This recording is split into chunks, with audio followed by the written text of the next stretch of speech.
नमस्कार. M share बाजार या यूट्यूब चॅनलवर आपलं स्वागत आहे. पाहूयात शेअर मार्केटमधील काही ठळक घडामोडी.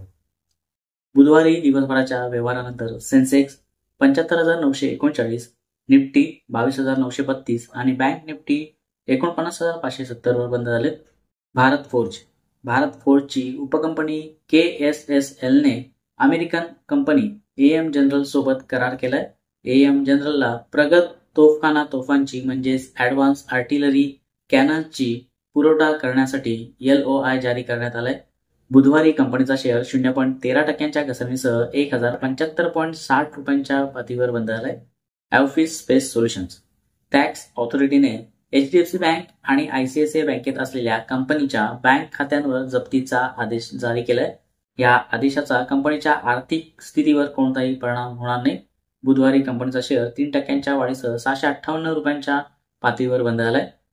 सुंदरम क्लेटॉन लिमिटेड कंपनीच्या संचालक मंडळाने ओसूर प्लांटमधील हाय प्रेशर आणि लो प्रेशर ॲल्युमिनियम डाय कास्टिंग व्यवसायाच्या विक्रीला मंजुरी दिली. बुधवारी कंपनीचा शेअर 0.60% घसरणीसह 8,489.50 रुपयांच्या पातळीवर बंद झालाय.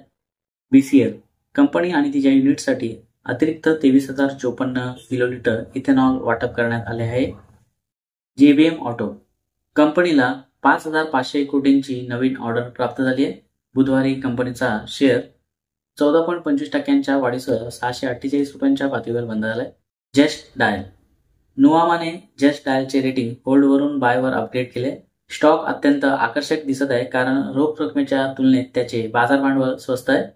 जस्ट डायल हा कमी भांडवली गुंतवणुकीचा व्यवसाय आहे ज्यामध्ये हाय कॅश कन्व्हर्जन आहे आणि कंपनीला 30% एबिटा मार्जिन मिळण्याची अपेक्षा आहे. तिसऱ्या तिमाहीच्या निकालानंतर बाजार भांडवल 20% घटले असले तरी रोख रकमेचा विचार केला तर मुख्य बाजार भांडवल 47.6% घटले. बुधवारी कंपनीचा शेअर 6.01% वाढीसह 839 रुपयांच्या पातळीवर बंद झालाय. वारी एनर्जीज कंपनीला 362.5 मेगावॅट सोलर मॉड्यूल्स पुरवठ्यासाठी एका मोठ्या ग्राहकाकडून ऑर्डर प्राप्त झाली आहे. बुधवारी कंपनीचा शेअर 2.5% वाढीसह 2,220.30 रुपयांच्या पातळीवर बंद झालाय. ऑर्चिड फार्मा US FDA ने तामिळनाडूतील आलाथूर येथील API उत्पादन युनिटसाठी 7 किरकोळ निरीक्षणे नोंदवली आहेत.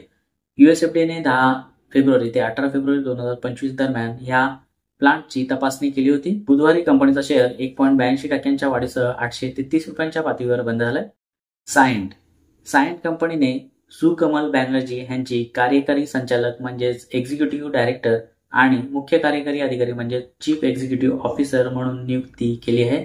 बुधवारी कंपनीचा शेअर 0.44% वाढीसह 1,476 रुपयांच्या पातळीवर बंद झालाय. मेडिकॅमेन बायोटेक कंपनीने अमेरिका आणि युरोपमधील फार्मा वितरकासोबत उत्पादन आणि पुरवठा करार केलाय. हा 10 वर्षाचा करार असून स्वाक्षरीच्या वेळी 25% रक्कम आधीच अदा करण्यात आल्याचे कंपनीने सांगितले. बुधवारी कंपनीचा शेअर 6.42% वाढीसह 497 रुपयांच्या पातळीवर बंद झालाय.